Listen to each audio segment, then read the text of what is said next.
राम हरे हरे हरे कृष्णा।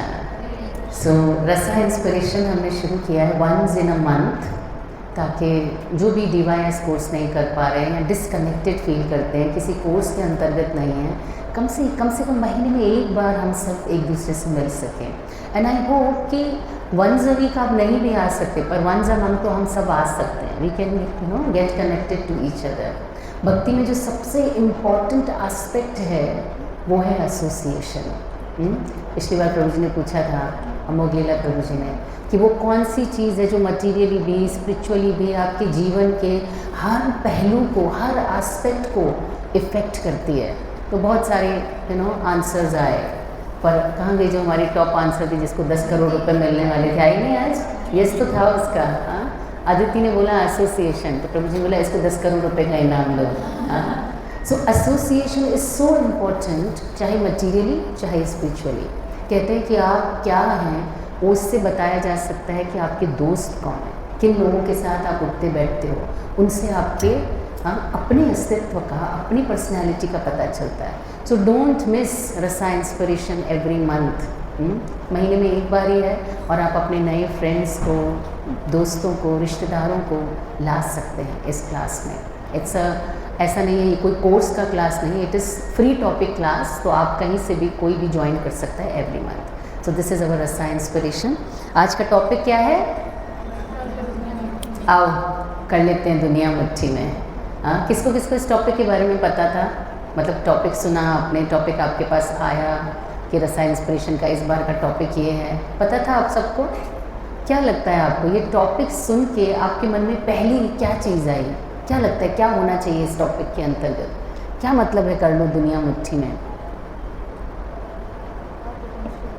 अब potentials, very nice, come on. ये बोलिए अपनी दुनिया मुट्ठी में करना। ये डाइटिशियन है ना, इसको पता है, यहीं से शुरू होता है सब कुछ।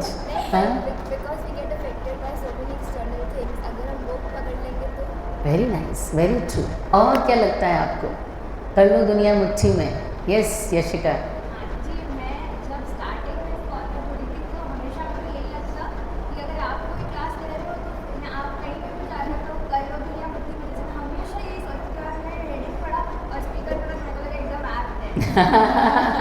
So sweet. लेकिन मेरी दुनिया अभी तक मुट्ठी में है नहीं। Thank you.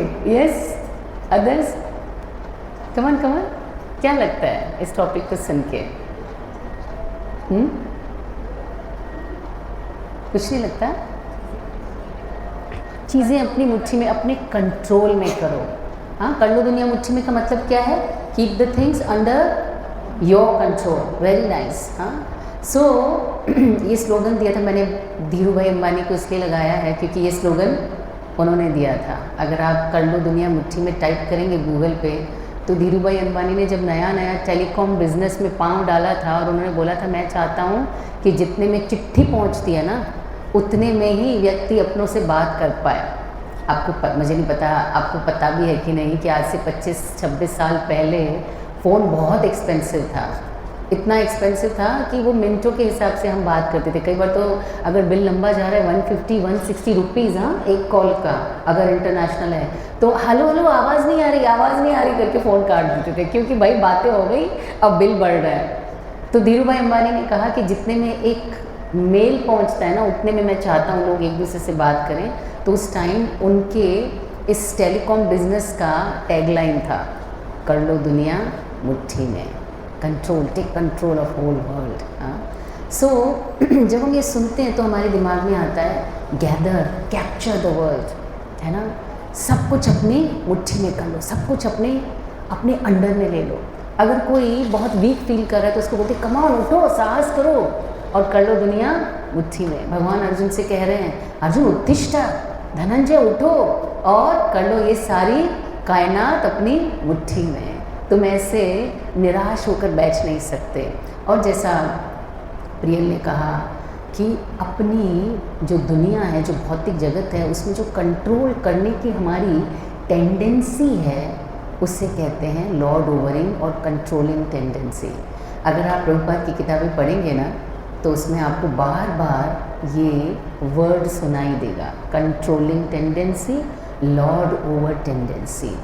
तो ये एक टेंडेंसी जीव के अंदर होती है, चीज़ों को कंट्रोल करना चाहते हैं। हम चाहते हैं कि चीज़ें हमारे हिसाब से चलें। हमारे आइडियल्स भी वैसे ही होते हैं। किसी का कोई ऐसा आइडियल है जो लूज़र हो, अरे ये मेरा आइडियल है यार, ये मैराथन हारा है, कोई है ऐसा? अगर हमें ये पता हो कि 2 कुश्ती के लड़कियों की भी आजकल बढ़िया बॉक्सिंग और कुश्तियाँ होती हैं, तो ये 2 लड़कियाँ हैं, girl A and girl B, और हमें पहले ही बता दिया, डिक्लेयर बता रही हूँ, डिक्लेयर, मैं भविष्य देख सकती हूँ, बी वाली हारने वाली है, तो कौन कौन उस पर लगाने वाला है? हम हमेशा कहाँ रहना चाहते हैं? विनिंग टीम के साथ। हम उनको आइडियल्स बनाते हैं जो दुनिया में जीतते हैं, जो सक्सेसफुल हैं। सो हमारे आइडियल्स भी कुछ इसी तरह के हैं, है ना? मिस्टर किंग, बादशाह, भगवान, हाँ, जो क्रिकेट के भगवान हैं। तो हमारे आइडियल्स भी ऐसे ही लोग हैं जिन्होंने जीवन में कुछ करके दिखाया है। हम उन्हीं को आइडियल्स बनाना चाहते हैं, और हम सोचते हैं कि चलो मैं पूरी यूनिवर्स को तो अपनी मुट्ठी में नहीं कर सकती, चलो मैं नहीं कर सकती, पर हम छोटे से शुरुआत करते। जब हम छोटे थे तो हम चाहते थे हम क्लास में फर्स्ट आएँ। हमारी कितनी बुद्धि है, हमारी कितनी क्षमता है नहीं पता, लेकिन हम चाहते तो सब थे। कौन ऐसा तो सोचता नहीं यार इस साल तो फेल होना है यार, कोई नहीं। चाहे हम पढ़ाई में अच्छे ना भी हों, लेकिन चाहते क्या थे? हम क्लास में फ़र्स्ट आना चाहते थे। जब हम क्लास में फ़र्स्ट आने लगते हैं तो हमें लगता है नहीं यार स्कूल टॉप करना है। जब स्कूल टॉप कर लेते हैं तो स्टेट टॉप करना है, नेशनल टॉप करना है। हाँ, ऐसे हम अपने आप को, हमारा जो आसपास है उससे श्रेष्ठ रखकर हम चीज़ों को कंट्रोल करना चाहते हैं। ये हमारी टेंडेंसी है, जीव की टेंडेंसी है ये। और इसलिए हम अगर नहीं कर पाते कोई चीज़ तो हम बोलते हैं यार काश। मुझे याद है मैंने 5th से लेकर 10th तक 6 साल तक अपने स्कूल में एक भी दिन एब्सेंट नहीं किया। तो उसके लिए मुझे एक एनुअल फंक्शन में गिफ्ट मिला था। उस टाइम पे ट्रॉफीज़ और मेडल्स नहीं मिलते थे, उस टाइम पे थोड़े यूज़फुल गिफ्ट्स मिलते थे। तो उस टाइम पे मुझे एक पेन गिफ्ट मिला था विच वॉज़ वेरी एक्सपेंसिव। उस टाइम पे 75 रुपीज़ का पेन था वो, it's very expensive at that time. तो मैं मेरे बच्चों को बता रही थी, तो राधा मुझे बोली रहने तो मम्मा पेन नहीं चाहिए।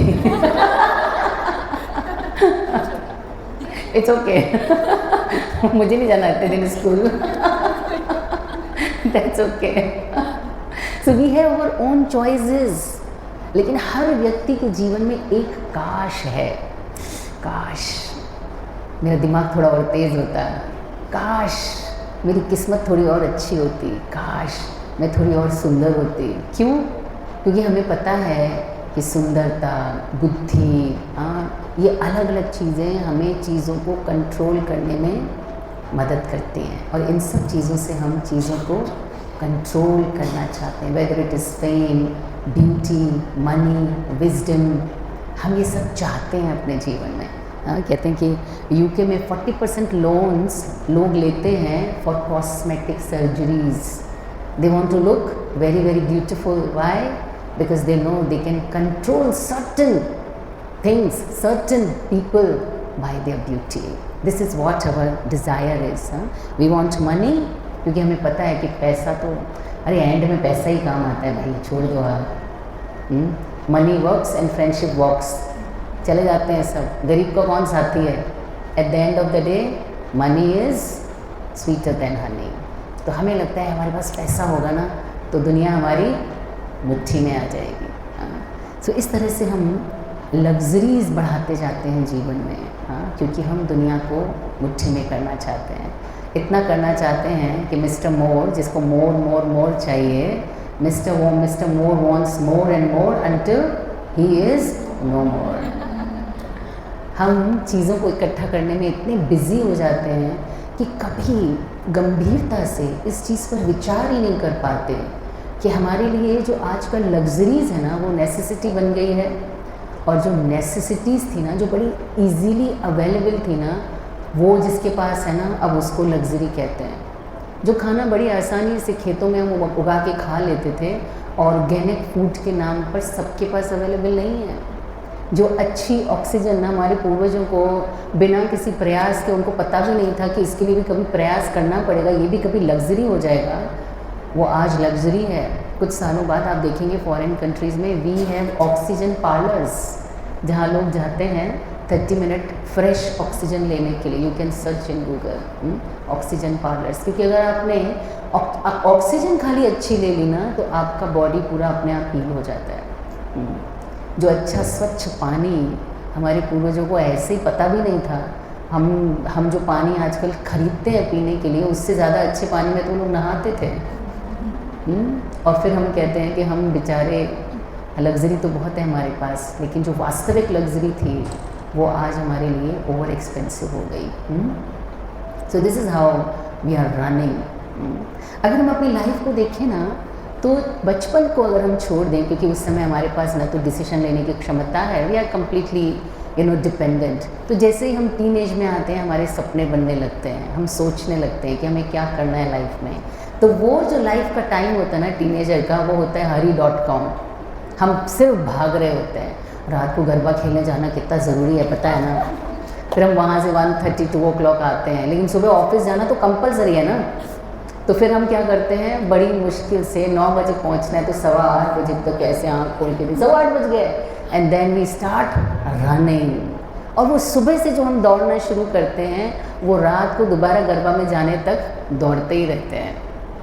और ऐसे हमारी टीनेज खाली भागने में पूरी हो जाती है। हम बहुत सारी चीज़ों को पकड़ना चाहते हैं, हमें एंजॉय भी करना है, हमें करियर भी बनाना है, हमें कुछ कमाना भी है, हमें दुनिया को कुछ दिखाना भी है, अपना इंस्टा पेज भी मेंटेन करना है, और अपना अकाउंट वो भी तो मेंटेन करना है। खर्चे कहाँ से निकलेंगे इतने सारे।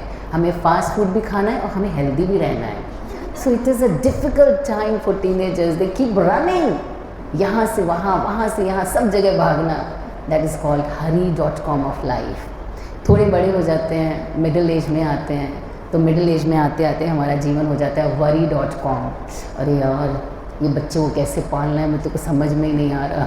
नई नई माँ बनती है ना, उससे पूछो, नई नई बहू बनती है, उससे पूछो, उसको समझ में ही नहीं आता इस सास को खुश करना क्यों है और कैसे करना है, खाना बनाना कैसे, और मुझे खाना बनाना ही क्यों है, मैं क्यों बनाऊँ खाना, ये काम तो काम वाली भी कर लेगी, मुझे कमाने जाने दो, let me live my life. लेकिन आप जीवन के उस फेज़ में हैं जहाँ पे आप सोशली, फिज़िकली, बहुत सारी चीज़ों से बाउंड हो जाते हैं।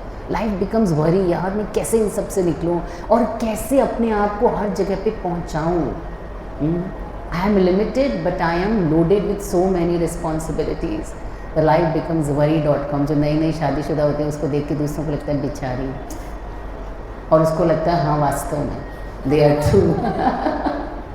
और उस worry.com से निकल के हमें लगता है, कहते हैं जब आपके पास बहुत एनर्जी है लेकिन पैसा बहुत नहीं है, फिर आप एक ऐसी एज, मिडिल एज में आ जाते हैं जब आपके पास पैसा तो है, टाइम नहीं है।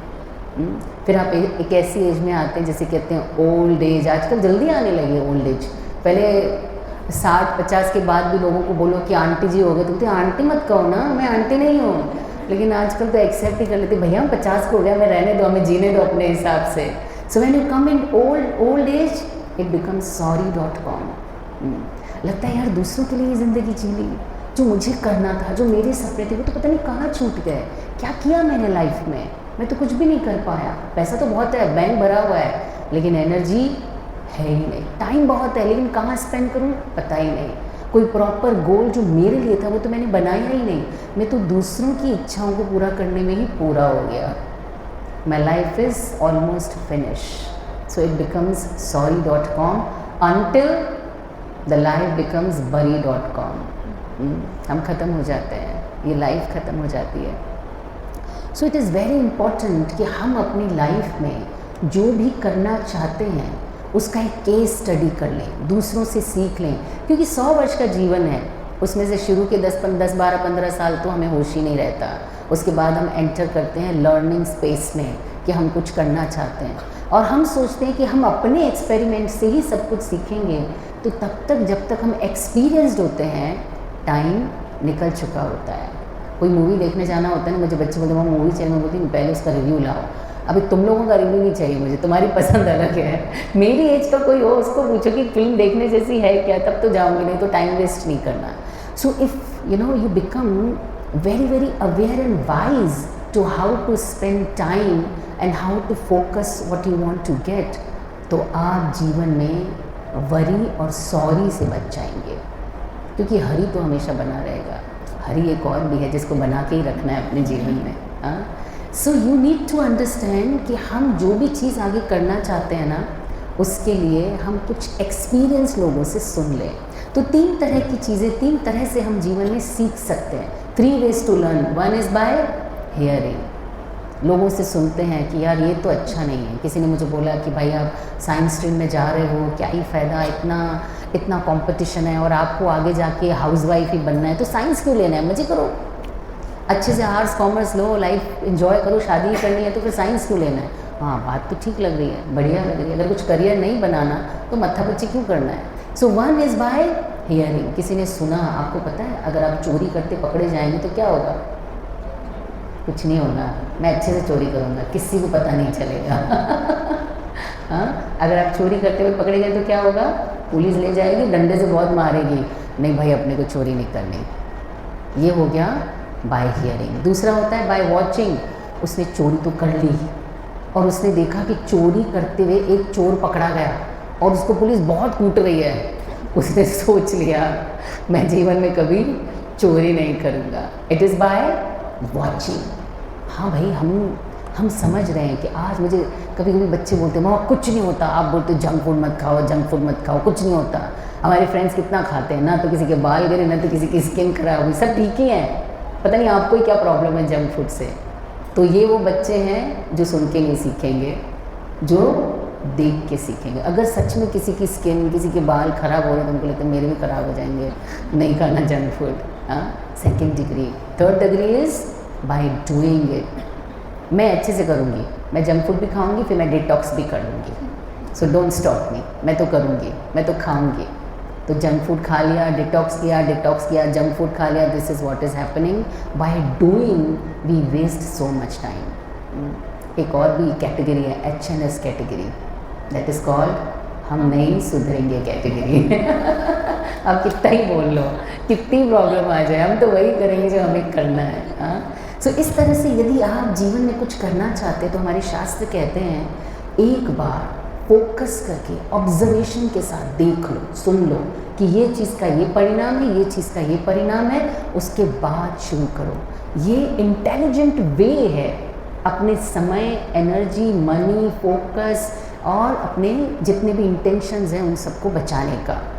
तो आइए एक केस स्टडी लेते हैं हमारे शास्त्रों से।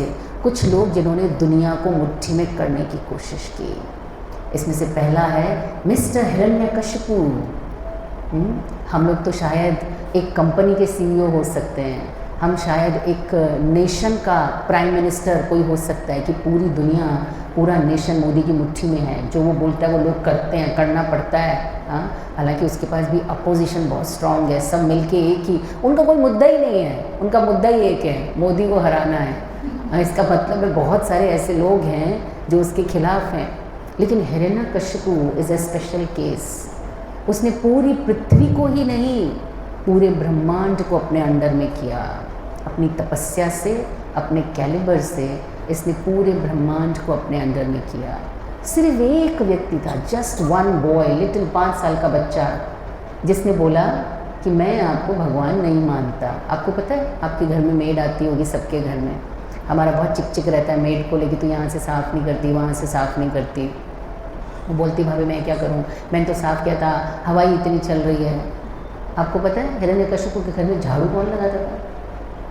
नहीं, पवन देव। वो ये नहीं कह सकता कि झाड़ू मैंने लगाया था, पवन आ गया। वो तो खुद ही झाड़ू लगा रहा है। पोछा कौन मारता था, सफाई कौन करता था? वरुण देव, जल देवता। ऐसे सारे जितने भी देवी देवता थे वो उसके घर में काम करते थे, मेड सर्वेंट्स। और एक बच्चे ने बोला मैं आपको भगवान नहीं मानता, इसकी सटक गई। सब मानते, ये नहीं मानता, ये कैसे चलेगा?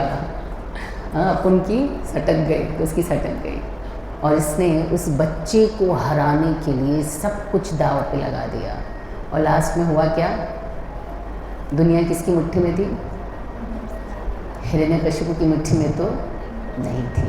उसको रियलाइज़ हुआ कि दुनिया मेरी मुट्ठी में नहीं है, और अगर दुनिया मुट्ठी में हो भी तो 5 साल का प्रहलाद कहता है बाबा बाहर के दुश्मनों से आप लड़ने की कोशिश कर रहे हो, आपके अंदर बहुत सारे दुश्मन हैं, पहले उनसे तो निपट लो। हमारे अंदर कोई दुश्मन है क्या? है? कौन है? Who is our enemy? Ego, काम, क्रोध, लोभ, मोह, मद, मत्सर्य, ये तो पुराने ज़माने के हैं। नए ज़माने के भी हैं। Insta, Facebook, YouTube, prime, Hotstar, Netflix, ये जो हमारे अंदर बैठे हुए हैं, है ना, जियो, ये हमारे नए ज़माने के एनिमीज़ हैं।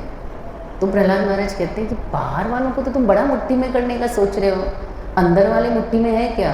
अगर अंदर वाले मुट्ठी में नहीं होंगे ना, तो जो भी तुमने मुट्ठी में गैदर किया है ना, ज़्यादा दिन मुट्ठी में रहेगा नहीं, क्योंकि क्रोध आएगा आपसे गलती होगी, लस्ट आएगा आपसे गलती होगी, नेटफ्लिक्स पे पिक्चर आएगी आपसे गलती होगी। इसलिए आपको अंदर के शत्रुओं को मुट्ठी में करना है। आइए देखते हैं पांडवों के जीवन से। पांडवों के जीवन में बाह्य रूप से कष्ट थे क्या? नहीं थे कि नहीं? एक मत हो जाओ पहले, थे कि नहीं थे? थे। They were facing so many challenges, लेकिन उन चैलेंजेस के बीच में पांडव, जैसे सोना अगर हम अग्नि में डालें तो वो और निखरता है, पांडव और निखर रहे थे। पांडव बहुत खुश थे क्योंकि उनके पास एक चीज़ थी जो दूसरों के पास नहीं थी। वो क्या था? कृष्ण का सानिध्य। इसका मतलब है जब हम चीज़ों को मुट्ठी में करना चाहते हैं ना, वी शुड बी क्लियर कि मुझे मुट्ठी में क्या चाहिए। तो पांडवों से हम सीख सकते हैं अल्टीमेटली रहना तो है खुश, और अगर हम खुश रहना चाहते हैं तो उन चीज़ों की तरफ देखना चाहिए, उन चीज़ों को मुट्ठी में रखना चाहिए जो हमें खुश रखती है। तो हिरण्यकशिपु 3 वर्ल्ड्स, नॉट जस्ट 1 पृथ्वी लोक, बट पाताल लोक और स्वर्ग लोक का राज्य हाथ में करके भी ही वॉज नॉट हैप्पी। लेकिन पांडवास जो पूरी दुनिया में भटक रहे थे, वास्तव में भगवान ने उन्हें तीनों लोकों का राज्य देना चाहा। भगवान की इच्छा से युधिष्ठिर महाराज पृथ्वी का राज्य कबूल किया, उनको आवश्यकता नहीं थी, सदैव प्रसन्न थे भगवान के सानिध्य में। तो इस तरह से हम समझ सकते हैं कि वास्तव में दुनिया मुट्ठी में करने से पहले हमें ये समझना चाहिए कि मुट्ठी में दुनिया को कैसे करना है और किसे करना है। अन्यथा हम एक रैट रेस की तरह है, जो लोग सोचते हैं उसी को हम सक्सेस समझते रहेंगे, तो लास्ट में we will feel sorry, from hurry to sorry. Sorry. एक ड्रामा देखते हैं तो 1.5 लाख हो जाएगा पैकेज। तो वो सोचने लगा कि जाना चाहिए कि नहीं। अब हम जैसे होते तो सोचते इसमें सोचना क्या है, जाना ही चाहिए ना, इसमें सोचना क्या है। पर वो क्यों सोच रहा था? क्योंकि वो डिवोटी एसोसिएशन में रह रहा है, उसको अलग जाके रहना पड़ेगा, भक्तों से दूर चला जाएगा, वर्किंग आवर्स 3 घंटे बढ़ जाए, उन्होंने जिस तरह से दिया था 3 आवर्स वर्किंग आवर्स बढ़ गए। So what will I do then? क्या मेरा मटीरियल लाइफ प्रॉस्पेरस हो जाए और स्पिरिचुअल लाइफ बिगड़ जाए? मैं ऐसा भी नहीं चाहता। तो सब लोगों से पूछ रहा था, सब उसे बोल रहे थे हाँ देख लो, ठीक है, प्रपोजल तो अच्छा है, 2 बच्चे भी हैं, उनके आगे के लिए रहेगा। तो ये व्यक्ति जिनके पास वो आया, उसने बोला कि प्रभु मैं तो यही बोलूँगा, आपको नहीं जाना चाहिए। क्यों नहीं जाना चाहिए? बोले मैं आपको कैलकुलेशन करके देता हूँ, आपका जो बढ़ रहा है, इनकम जो बढ़ रहा है, उस बढ़ी हुई इनकम में आप ऐड करो, आपको एक किराए का घर लेना पड़ेगा, अलग घर चलाना पड़ेगा, ट्रांसपोर्ट लगेगा क्योंकि अभी तो आप ऑनलाइन कर रहे हो, उसके बाद आप कम से कम हफ्ते में 1-2 बार तो मंदिर जाओगे, उसका ट्रांसपोर्ट लगेगा। और सबसे बड़ा नुकसान तो ये है कि आप भक्तों से दूर हो जाएंगे, आपका मन नहीं लगेगा, आपको फ्रस्ट्रेशन लगेगा, फिर आपको साइकेट्रिस्ट की ज़रूरत पड़ जाएगी, उसका भी तो पैसा लगेगा। एंड ही सेड, उसने मुझे गले लगाया ज़ोर से, बोले थैंक यू सो मच, आपने तो मेरे सारे कन्फ्यूजन ही क्लियर कर दिए। ऐसे प्रॉस्पेरिटी का क्या मतलब है जिसमें मैं अपने बच्चों से दूर रहूँगा, पत्नी से दूर रहूँगा, भक्तों से दूर रहूँगा, भक्ति से दूर रहूँगा, ज़्यादा दिन रह नहीं पाऊँगा। तो थैंक यू वेरी मच। सो अर्जुन और दुर्योधन के जीवन से हम सीख सकते हैं प्रॉस्पेरिटी किसके पास है, दुर्योधन के पास कि अर्जुन के पास? होल लाइफ दुर्योधन के पास प्रॉस्पेरिटी रही। वो नरम राजमहल के नरम बिस्तरों पे भी नींद की गोली खा के भी सो नहीं पाता था, और वहाँ पांडव जंगल में फल फूल खा के घास के बिस्तर पे मज़े से सोते थे। जब सीता माँ वापस आई राजमहल में तो एक दिन शिकायत लगाई उसने राम जी को, कहती हम वनवास में ही अच्छे थे, आप हमेशा मेरे पास होते थे, ऐसा लगता था you are caring so much. मैं चलती थी तो रुक जाओ सीते वहाँ कांटा है, रुको सीते वहाँ पे पानी है, हाथ पकड़ के मुझे क्रॉस कराते थे, अपने हाथ से मेरे बाल बनाते थे, मुझे बालों में चुन चुन के फूल ला के गहने बना के मेरे कानों में गले में आप अपने हाथ से बना के डालते थे। हम वनवास में ही अच्छे थे, राजमहल में तो आप मुझे मिलते ही नहीं। पहले तो राजमहल में देर हो जाती है, राजसभा में, और घर आते आते जब भगवान राम अपने कक्ष तक पहुंचते थे उससे पहले उनके मिलने वालों की इतनी लंबी लाइन होती थी, और राम जी किसी को मना नहीं करते थे, नहीं बोलते थे कि मेरी बीवी इंतज़ार कर रही है जाने दो मुझे। सो बोलते हम तो वनवास में ही अच्छे थे। सो समटाइम्स हम आँखों पे पट्टी बांध कर कुछ चीज़ों को हासिल करने के लिए ऐसे दौड़ते हैं कि उसके परिणामों के विषय में हम सोच नहीं पाते। तो इसलिए जब हम सोचते हैं दुनिया मुट्ठी में करनी है तो थोड़ा वाइजली सोचना चाहिए। यदि हम जीवन भर स्ट्रगल ही करते रहेंगे तो हम प्रॉब्लम का हिस्सा रहेंगे, सॉल्यूशन का हिस्सा नहीं बनेंगे। सो जैसे कमांडर को युद्ध में जाने से पहले ट्रेनिंग की ज़रूरत होती है, हमारे यंग माइंड्स को भी प्रॉपर ट्रेनिंग की ज़रूरत है ताकि हम अपने रिज़ल्ट में, गोल में क्लियर हो जाएं कि हम क्या चाहते हैं जीवन में। मैंने कहा था हरि को अपने जीवन से मत निकालना, ये तो बना ही रहेगा हरि, क्योंकि हम भौतिक जगत में हैं। स्ट्रगल तो बना रहेगा क्योंकि हमारे पास समय की लिमिटेशन है। तो जो हरि हरि हम कर रहे हैं उसको हरि हरि करते हैं, तब हमारे जीवन में जो परिवर्तन आएगा वो देखने योग्य होगा। तो HURRY से HARI हरि पे चलते हैं। क्यों? एक बहुत सुंदर मिशन पे चैतन्य महाप्रभु आए थे। चैतन्य महाप्रभु आए थे सबको सुखी बनाने, ना सुखी बनाने नहीं। चैतन्य महाप्रभु आए थे सबको आनंद देने के लिए। आनंद और सुख में अंतर है।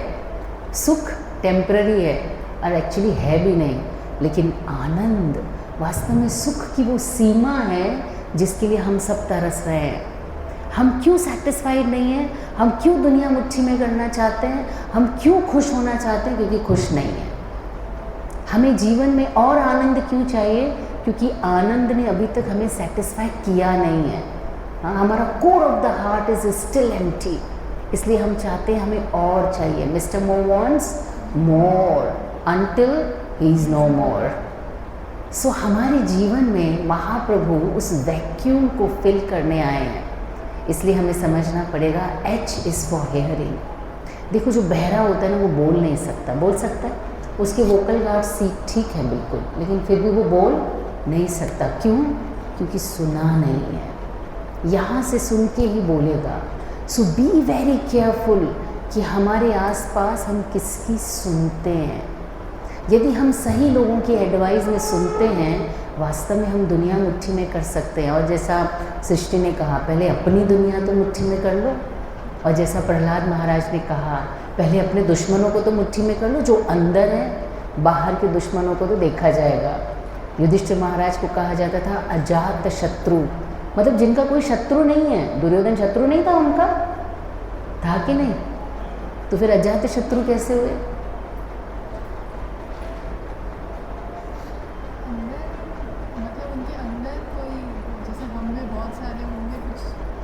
हमारे अंदर बहुत कुछ है, उनके अंदर कुछ नहीं है क्योंकि उनके अंदर दुश्मनी का भाव ही नहीं है, तो उनके लिए कोई दुश्मन नहीं है।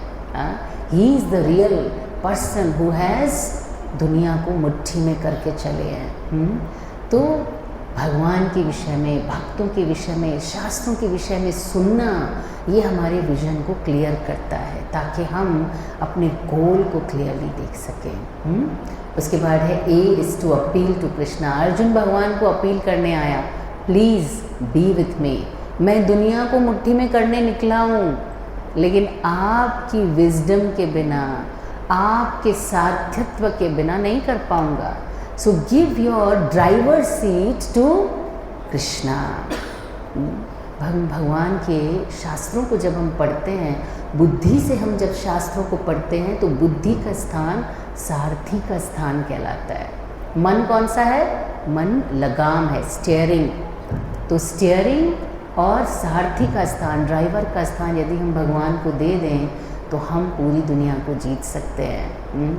अर्जुन के पास एक अच्छा ड्राइवर था, तो दुर्योधन ने कहा, कर्ण ने कहा दुर्योधन से, एक्चुअली अर्जुन और मैं तो बराबर हैं, उसके पास जो एक्स्ट्रा है ना वो उसका ड्राइवर है, मुझे एक अच्छा ड्राइवर दो तो मैं तुम्हें युद्ध जीत के दिखा सकता हूँ। दुर्योधन ने सोचा फालतू की फेंक रहा है, मैं क्या करूँ इसका।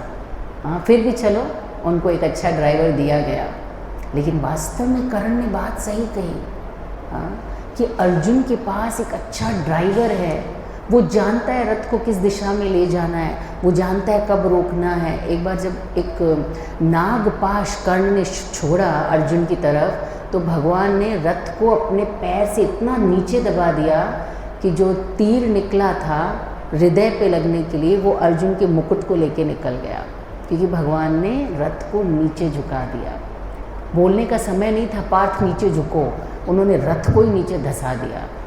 तो यदि आप भी अपने जीवन की सारथी का स्थान भगवान को देते हैं, तो आपके जीवन में जो भी कठिनाई आने वाली होगी, भगवान उसको देख लेंगे। Resolution, determination is very important. हम अपने जीवन में डिटरमाइन हो जाएं। 1 महीने की एक ही तो क्लास है, आई विल श्योरली अटेंड। अरे 1 हफ्ते की एक ही तो क्लास है, आई विल श्योरली अटेंड। 4 माला का तो कमिटमेंट किया है मैंने, मैं ज़रूर करूँगी। क्योंकि यदि भगवान को अपने रथ पे बिठाना है, तो भगवान ने जो कहा है उसको करना होगा। तब भगवान हमारे रथ पर आके विराजमान होंगे, और हमारे रथ को जब भगवान चलाएंगे तो हमारा रथ, अर्जुन का रथ, भगवान ने इसी रथ के ऊपर बिठाकर भगवान अर्जुन को विष्णु लोक ले गए, वैकुंठ ले गए थे भगवान अर्जुन को। तो आपका रथ कहीं भी जा सकता है, आपका कोई एरिया ही नहीं है तो भी कोई बोलेगा कि भाई इस एरिया को संभाल लोगे। यदि आपका रथ भगवान चला रहे हैं तो आप किसी भी एरिया में प्रवेश करके सुखद बाहर आ सकते हैं। तो रथ पे डिटर्मिनेशन के साथ भगवान को बिठाइए। इंटेग्रिटी, देखो हम अगर ऑनेस्टी के साथ ये एक्सेप्ट कर लें कि मैं आपके बिना नहीं कर सकता, या वास्तव में मैं दास हूँ, मैं उपभोक्ता हूँ, मैं भोक्ता नहीं हूँ, अगर सारी दुनिया की चीज़ें मेरे पास आ भी जाएं तो क्या करूँगा। रतन टाटा कितना छोड़ के गए हैं, साथ में ले जाना चाहिए था ना। 388 करोड़, ऐसा मैंने पढ़ा, 388 करोड़, 4 डिजिट में करोड़, मतलब 4 डिजिट और करोड़ अलग है, मल्टीप्लाई करना मेरे कैलकुलेटर में आ नहीं रहा था। इतना वो छोड़ के गए हैं, साथ क्यों नहीं ले गए? बेचारे की एक पत्नी भी नहीं थी, ही डिडंट मैरी इवन। मैं प्रकाश को बोल रही थी क्या ही सोचता होगा ये, किसके नाम करके जाऊँ, कुत्तों के नाम, हाँ, उनके नौकरों के नाम वो अपनी प्रॉपर्टी करके गए, क्यों? कोई था ही नहीं। इसका मतलब है कि पैसा सब कुछ नहीं खरीद सकता, अगर हमें ऐसा लगता है तो। सो लाइफ में ऑनेस्टी के साथ इस चीज़ को अगर हम एक्सेप्ट करें ना कि हमारी कॉन्स्टिट्यूशनल पोजीशन भगवान की सेवा करना है, और वो करके हम सबसे ज़्यादा सुखी हो सकते हैं, और ये होना चाहिए हमारी जीवन का लाइफ कि सब कुछ करते हुए हमारी जीवन में सेवा और साधना हो, तो वास्तव में आप दुनिया मुट्ठी में कर सकते हैं। आप एग्ज़ाम्पल देखिए, श्रील प्रभुपाद का एग्ज़ाम्पल देखिए। अपने गुरु से सुना कि ये कार्य करना है, प्रभुपाद 40 रुपये लेकर वेस्टर्न वर्ल्ड में चले गए, और आज इस्कॉन के 1100 मंदिर हैं। दुनिया का कोई ऐसा कोना नहीं है जहाँ इस्कॉन का सेंटर आपको नहीं मिलेगा। किसी ने कहा, एक भक्त ने कहा, प्रभुपाद के किसी डिवोटी को किसी ने कहा आप ऐसे ऐसे काम करते हो, आप तो नर्क में जाओगे। बोले हाँ, प्रभुपाद का प्लान होगा, वहाँ पे भी कोई सेंटर खोलना होगा। It's okay, I will go and open a centre in नर्क का। अच्छा है, बहुत अच्छा है, वहाँ पे अभी तक कोई सेंटर नहीं है प्रभुपाद का। So they are so happy, so prosperous in their heart.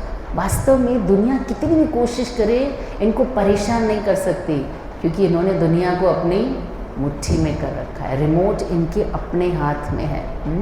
So honesty के साथ एक्सेप्ट अगर हम करें कि हम वास्तव में भगवान के दास हैं और हमारी कॉन्स्टिट्यूशनल पोजीशन के अनुसार सुखी होना है, तो भगवान की सेवा करनी है।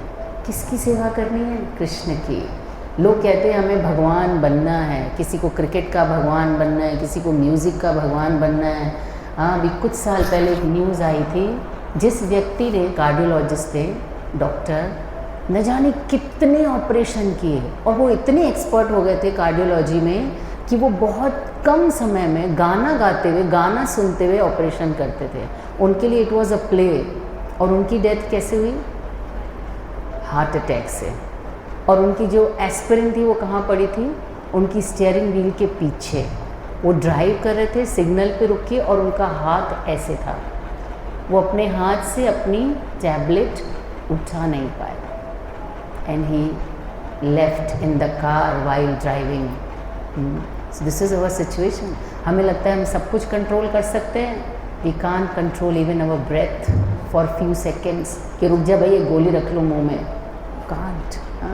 लेकिन यदि हम दुनिया को वश में करना चाहते हैं ना, तो इसका एक सरल तरीका है, दुनिया बनाने वाले को वश में कर लो।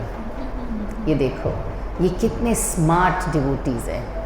प्रभुपाद कहते हैं, प्रभुपाद से किसी ने कहा, प्रभुपाद ये लोग बोलते हैं कि हम भगवान हैं। प्रभुपाद ने बोला, इनको बनने तो भगवान, हम तो भगवान के बाप बनेंगे। भगवान हमारे हिसाब से चलेंगे। तो भगवान किसके हिसाब से चलते हैं? भक्तों के हिसाब से। अहम भक्त पराधीनो, मैं भक्तों के अधीन हूँ, मैं उनसे स्वतंत्र नहीं हूँ, ना ही स्वतंत्र, मेरा कोई स्वतंत्र अस्तित्व नहीं है। मैं वही करता हूँ जो मेरे भक्त बोलते हैं। दुर्वासा मुनि बोलते हैं, सुदर्शन चक्र तो आपका है, कब से मेरे पीछे पड़ा है, मेरी पीठ जल गई है, इसको बोलो मेरा पीछा छोड़ दे। बोले मैं नहीं बोल सकता। क्यों नहीं बोल सकते? अम्बरीश से जाके बोलो, उससे सॉरी बोलो, फिर ये मानेगा। ये मेरा चक्र नहीं है, इसको अम्बरीश के प्रोटेक्शन में रखा था, इसको अम्बरीश कमांड करता है, मैं नहीं करता। अहम भक्त पराधीनो। राधा रानी की चरण सेवा कर रहे हैं कृष्ण। हमें लगता है हम भगवान बन जाएंगे तो सब हमारी सेवा करेंगे। भगवान जिसकी सेवा कर रहे हैं वो हमें बनना है, तब वास्तव में दुनिया हमारी मुट्ठी में होगी। हाँ, ये देखिए नंद बाबा कहते, कन्हैया मेरा जूता ले आओ। कन्हैया कहाँ पे रख के ला रहे हैं? सर पे रख के ला रहे हैं। हाँ, इसलिए प्रभुपाद कहते हैं हम भगवान नहीं बनेंगे, हम भगवान के बाप बनेंगे। एक बार एक व्यक्ति सिग्नल पे था, उसने देखा अमिताभ बच्चन गाड़ी चला रहा है और पीछे कोई बैठा है, तो उसने गाड़ी का सिग्नल क्रॉस कर दिया, जंप कर दिया। तो उसने उसको रोका, शीशा नीचे उतरा, Amitabh Bachchan, oh my God. उसने फ़ोन किया अपने सीनियर को, सर इधर आइए, इधर आइए, कोई बहुत very very very very important person आया है, मेरे हाथ कहाँ पड़े, चालान कैसे लिखूँ, उसने सिग्नल जंप कर दिया है। तो वो आया, उसने बोला क्या हुआ, कौन वीआईपी है? बोले सर वो पीछे वीआईपी सो रहा है। बोले कौन है ये? बोले पता नहीं। बोले वीआईपी कैसे है? सर इसकी गाड़ी अमिताभ चला रहा है। तो ये तो सुपर वीआईपी हुआ ना। हाँ, कौन था वो? अमिताभ का ड्राइवर था। उसको नींद आ रही थी, उसने बोला थोड़ी देर तुम सो जाओ, मैं गाड़ी चला लेता हूँ। तो जिसकी गाड़ी अमिताभ चला रहा है वो तो सुपर वीआईपी हुआ ना। तो जिसकी मुट्ठी में कृष्ण है उसकी क्या बिसात होगी, उसकी मुट्ठी से क्या बाहर है बताओ। जिसकी मुट्ठी में दुनिया बनाने वाला है, उसकी मुट्ठी से दुनिया की कौन सी चीज़ बाहर है? तो हमें ये बनना है। ध्रुव महाराज ने जब सांस लेना बंद किया, पूरे ब्रह्मांड की सांस रुक गई।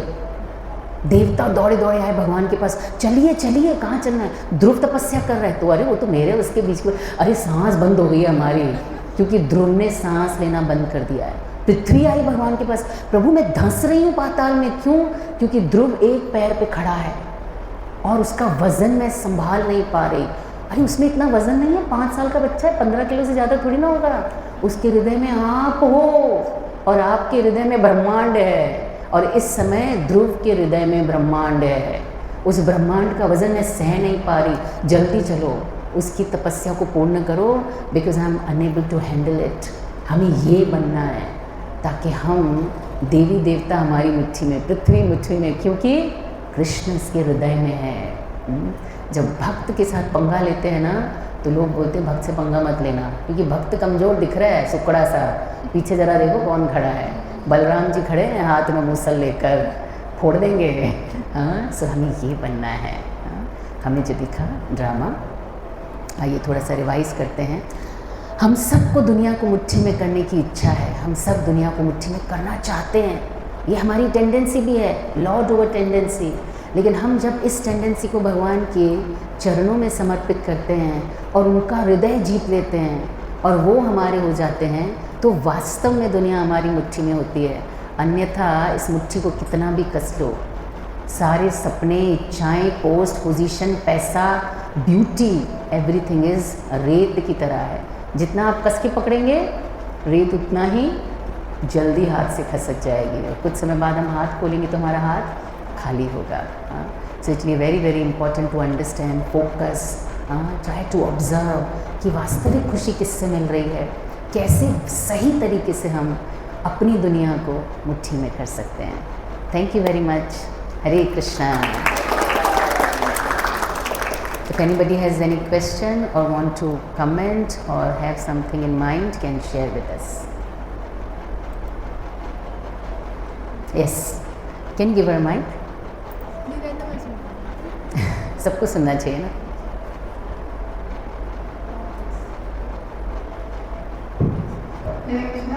माता जी, मेरा एक क्वेश्चन है। आपने बोला कि हमें जितना ऐसे नर्सरी में हमें जितना मिल रहा है, कृष्ण जितना मिलेगा हमें उसमें हैप्पी रहना चाहिए। अगर हम ज़्यादा एस्पायर करते हैं तो हरी मेरी सॉरी में जिंदगी हो जाती है। बट मटेरियल लाइफ में हम देखते हैं अगर हमारे हायर गोल्स नहीं होते ना, तो फिर हम जैसे अगर हम 100% के लिए एस्पायर करते हैं तो कहीं 90 में आकर करते हैं। अब 90 के लिए एस्पायर करेंगे तो कहाँ अटकेंगे? देखो, हमें हायर के लिए एस्पायर नहीं करना, हमें हाईएस्ट के लिए एस्पायर करना है। What is highest in human life? Actually prosperity. जैसा मैंने बोला, रतन टाटा सब कुछ छोड़ के चले गए, उन्होंने 100% के लिए एस्पायर किया, उनको 1000% मिला, but still we see everything is there, still there, and he left.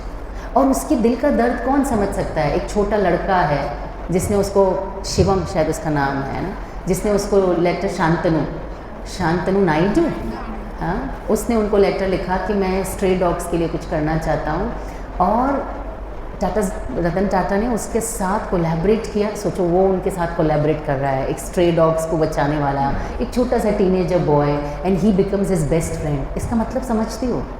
इसका मतलब उसके जीवन में कोई फ्रेंड नहीं था। अगर होता तो शायद उससे इतनी ज़रूरत नहीं लगती। एक टीनेजर बॉय को उन्होंने अपना बेस्ट फ्रेंड बोला। मीडिया पे बड़ा छाया हुआ है आजकल वो। हाँ, इसका मतलब है अगर 1000% भी मिल जाए बिना एस्पिरेशन के, तो भी बहुत हमारी लाइफ में फ़र्क नहीं पड़ेगा, क्योंकि जिन चीज़ों से फ़र्क पड़ रहा है उस पर हमने ध्यान नहीं दिया।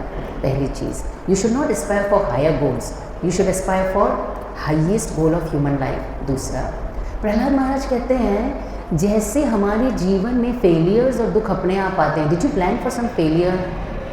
नो, आपने सोचा कि मैं 100% के लिए एस्पायर करूँगी, भगवान 90 देना प्लीज़। आपने बोला 100 के लिए एस्पायर किया, 100 ही देना, है ना? लेकिन हमारे 90 भी आते हैं, 85 भी आते हैं। So we didn't inspire but we got it. ऐसे ही सुख और प्रॉस्पेरिटी, हम एस्पायर ना भी करें तो in due course of time you will get it. पर इसका मतलब ये नहीं कि हम हाथ में हाथ धर के बैठ जाएं, भैया जो आना होगा अपने आप आएगा। नहीं, you should give your 100%। A devotee is always honest. Guru Maharaj कहते हैं डिवोटी इतना ऑनेस्ट होता है कि अपनी पढ़ाई अच्छे से पूरी करता है, दूसरों से ज़्यादा मेहनत करता है, और रिजल्ट भगवान के हाथ में छोड़ देता है।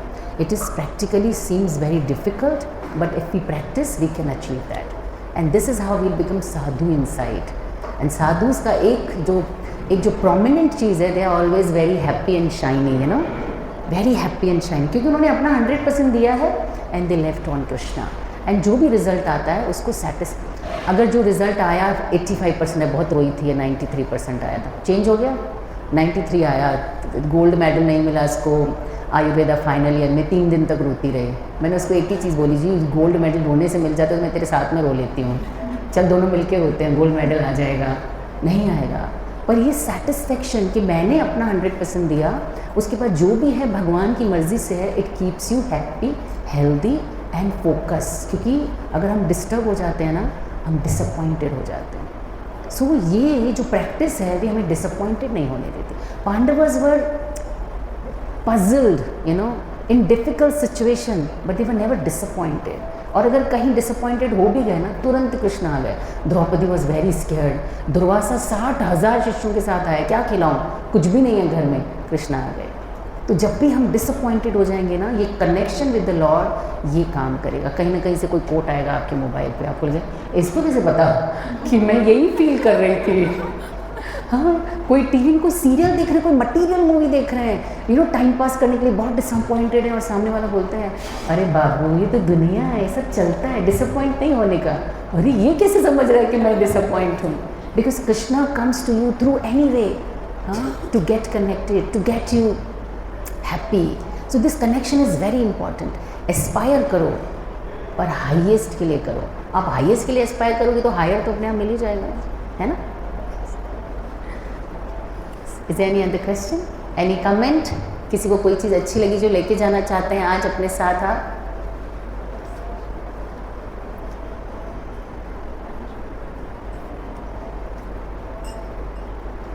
हरे कृष्ण जी, मेरा क्वेश्चन है, अभी पक्ष चल रहा था ना, तो सब मतलब पितरों के लिए ब्राह्मण भोजन करा था। तो कलयुग में तो सब अशुद्ध है, मतलब इंग्रेडिएंट अशुद्ध है, तो ब्राह्मण आ रहे हैं वो भी अशुद्ध है, तो फिर हम करते ही क्या? एक्चुअली इसका बहुत सरल उपाय हमें अद्वैताचार्य ने सिखाया। अद्वैताचार्य जब चैतन्य महाप्रभु थे वहाँ पे, नित्यानंद ने अपने पिता का श्राद्ध किया, और श्राद्ध पात्र किसको बनाया? हरिदास ठाकुर को। हरिदास ठाकुर कौन है? जात से मुस्लिम है, लेकिन स्पिरिचुअली ही इज़ नामाचार्य, शुद्ध भक्त भगवान के, ब्रह्मा जी के अवतार हैं, लेकिन externally he is playing as Muslim. तो यदि हम अपने पितरों को वास्तव में कुछ देना चाहते हैं ना, तो भक्तों को बुलाकर प्रसाद खिलाना चाहिए। कृष्ण प्रसाद भक्तों को खिलाते हैं तो वास्तव में पितरों को पहुंचता है। और कहते हैं कि यदि हमारे पूरे खानदान में एक भक्त बन जाए ना, पितर नाचते हैं पितृलोक में, कहते हैं आ गया एक भक्त हमारे खानदान में, अब खुलेगा हमारा दरवाज़ा, अब जाएंगे हम ऊपर। So make them happy because you are a devotee, call devotees and offer prasadam. जैसे हम गया में जाते हैं तो वहाँ पे क्यों गया में श्राद्ध करने के बाद श्राद्ध करने की आवश्यकता नहीं होती? क्योंकि वहाँ पे कृष्ण का, विष्णु का प्रसाद ब्राह्मणों को अर्पित किया जाता है। हाँ, वास्तव में कलयुग में सच्चे ब्राह्मण है नहीं, लेकिन इस्कॉन में भी सच्चे ब्राह्मण हैं। हाँ, अच्छे भक्त हैं, और वैष्णव का स्थान ब्राह्मण से ऊंचा होता है। तो जब हम वैष्णवों को श्राद्ध पात्र बनाते हैं तो हमारे पितरों को उसका पूर्ण लाभ मिलता है, हमें भी मिलता है, उनका आशीर्वाद मिलता है कि आज आपने कुछ ढंग का काम किया। अगर घर में कोई भक्त हो ना, उसको पोषित करो। गौरांग प्रभु जी बोले कि मैं किसी भक्त के यहाँ पे गया था, ब्रह्मचारी बन गया था कोई, बोले मैं ब्रह्मचारी बन गया तो घर वाले बहुत परेशान, बहुत टॉर्चर हो रहा है, सब रोज़ रोज़ फ़ोन कर रहे हैं। तो हमारे एक व्यक्ति ने बोला मुझे ब्रह्मचारी, तेरे घर पे क्लास रख लेते हैं ना, थोड़ा समझा के आते हैं। तो बोले मेरे घर पे क्लास रखी, और एक भक्त ब्रह्मचारी वो क्लास देने, और उनको ये समझा रहे थे, एक भक्त निकल जाए ना आपके ख़ानदान में तो आगे की साथ, पीछे की साथ, बीच की साथ 21 पीढ़ियाँ तर जाती हैं। कहाँ लिखा है? बोले देखो प्रहलाद महाराज को नरसिम्हा भगवान कह रहे हैं। प्रहलाद महाराज कहते हैं मेरे पिता को आप तार देना प्रभु, उनकी गलती नहीं है, असुर बुद्धि है उनकी। भगवान कहते हैं अरे तुम्हारे पिता को नहीं, तुम्हारी 21 पीढ़ियों को तार दिया है। यमराज बोलते प्रभु आप इतना भाव में क्यों आ जाते हो, मेरा पूरा हिसाब किताब ही खत्म कर देते हो आप। Why you become so happy, and भक्तों को देखते पागल ही हो जाते हो, बौरा जाते हो आप। देखो क्या किया आपने, अभी 21 पीढ़ी का मैं लेके बैठा हूँ हिसाब, पूरी हार्ड डिस्क की हटानी पड़ेगी, डिलीट करनी पड़ेगी। तो जब सबने सुना ये बात, they became so happy. Gaurang Prabhu ji बोले जो मुझे मिलता है ना, बोलते हैं अच्छे से भक्ति करना, हाँ हमारा उद्धार भी तेरे ही हाथ में है, तू भक्ति करेगा तो हमारा भी हो जाएगा। So you can do that. Thank you. So खुशहाली वहाँ से वहाँ, वहाँ से वहाँ, वहाँ से यहाँ आ गई है। इसका मतलब ये बहुत टेंशन में है, टाइम अप हो चुका है। yes. हम लोग दीपदान करेंगे, तो Okay. आप दीपदान का थोड़ा इम्पोर्टेंस Sure. एंड एक बार सिखा देना कि कैसे करना है। ठीक है, मतलब 4 to 3 वाला ना। ओके, सो खुशहाली वॉज टेलिंग मी कि हम दीपदान करेंगे आज, आगे कार्तिक मास पूरा महीना हम दीपदान करते हैं और हम चाहते हैं कि गर्ल्स गैंग भी दीपदान करे इस बार। What do you think? हाँ, करना चाहिए। इसका क्या इम्पोर्टेंस है, देखो एक दीप का दान जब हम भगवान को करते हैं तो भगवान कहते हैं जिसने दीपदान किया है उसको मैं जन्म मृत्यु से छुड़ा देता हूँ, और भक्त कहते हैं जिसने दीपदान किया उसको हम भक्ति दे सकते हैं। भगवान के भक्त उस एक दीपदान से भक्ति का दान मिलता है, जीवन में प्रॉस्पेरिटी आती है, हैप्पीनेस आती है। हाँ, जो हमारे गोल्स क्लियर नहीं है वो क्लियर हो जाते हैं, क्योंकि दिया लेके जा रहे हैं ना तो सारा अंधेरा मिट जाता है। हाँ, तो दीपदान इज़ वेरी वेरी ऑस्पिशियस, इकलौता ऐसा फेस्टिवल है जो हम एक महीना मनाते हैं। सारे फेस्टिवल्स एक दिन के होते हैं, मैक्स टू मैक्स नवरात्रि 9 दिन का। हाँ, लेकिन कार्तिक मास ये दामोदर लीला हम पूरा एक महीना मनाते हैं। और मैं चाहती हूँ कि आप सबके घर में, अपने पड़ोसियों के घर में, अपने रिश्तेदारों के घर में दीपदान को एक एक बार ऑर्गेनाइज़ कीजिए। ये सारी टीम बैठी है आपके यहाँ पे, ये लोग आएंगे आपके घर पे, दीपदान की कथा भी सुनाएंगे, दीपदान करना भी सिखाएंगे। मैं कथा करूँगी तो यहाँ पे लेट हो जाएगी, लेकिन they will tell you what is the secret behind the mercy of this month. इस मंथ को ऊर्जा व्रत कहते हैं, ऊर्जेश्वरी राधा का मंथ है ये, and Radha is most merciful. तो ये मंथ में जो भी तपस्या हम करते हैं उसका 1000 गुना फल हमें मिलता है। तो आप सब लोग मिल के ऑर्गेनाइज़ कीजिए दीपदान। अभी हम यहाँ दीपदान करेंगे भी, और आप अपने अपने घरों में अपने आसपास के लोगों को बुला के दीपदान कीजिए। जिसको भी दीपदान कराना हो खुशहाली को आप संपर्क कर सकते, they can contact you can contact खुशहाली फॉर दीपदान। एक टीम बन जाएगी, आपके घर आके आपको सिखा के भी जाएगी, और सबको जितनों को भी आप दीपदान कराते हैं इस महीने में उसका भी रॉयल्टी इनकम आपके अकाउंट में जाता है। इसलिए भक्त बड़े स्मार्ट हैं। मुझे एक जना बोला, मैं तो अंधाश्रम गई थी दीपदान कराने, कितने लोग थे? बोले 400, एक बार में 400। पॉइंट लेने का तो इकट्ठा ही लेने का ना, लॉटरी लगानी है तो करोड़ों की लगाओ ना, एक एक रुपए की क्या लगाने का। तो आप अपनी बिल्डिंग में ऑर्गेनाइज कर सकते हैं। आप बोल सकते हैं कि हम नीचे दीपदान करेंगे, 1 घंटे का प्रोसेस है, आप सब लोग नीचे आइए, हम दीपदान ऑर्गेनाइज कर रहे हैं। सबको बुलाइए नीचे और सबसे दीपदान कराइए। उनको फल मिलेगा, आपको उससे ज़्यादा फल मिलेगा। भगवान बोलेगा ये मेरे लिए कर रहा है, he is doing it for me. क्योंकि ये जीवात्मा जो भटक गई है किसकी है? मेरी है ना, मेरे बच्चों के लिए कर रहा है। So organise this and we'll do now दीपदान, और अब हम भागेंगे। हरे कृष्णा। हरे कृष्णा।